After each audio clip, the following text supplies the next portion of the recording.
And good afternoon. All this taking place in this area just before 5 in the morning. To give you some perspective, this neighborhood chock full of bars, clubs, and restaurants with a history of early morning incidents.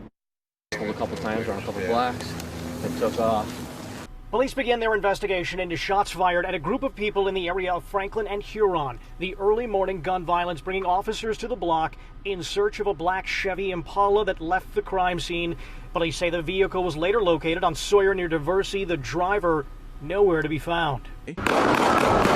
Back in May, this cell phone video surfaced of a gun battle outside a River North club between an SUV and a Rolls Royce that eventually crashed on the Kennedy Expressway's Ontario feeder after upwards of 40 shots were fired.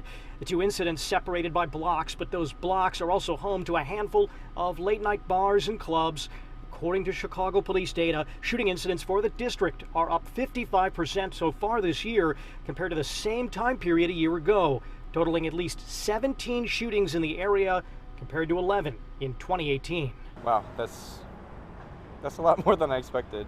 Neighbor Daniel Way says despite the gun violence, the area he calls home feels safe, but he's waiting and watching to see if there will be fewer scenes like this. I'm hoping it's just a coincidental slew of events. That's just, Chicago summer and people are getting rowdy, but I hope it's not really a trend for the worse.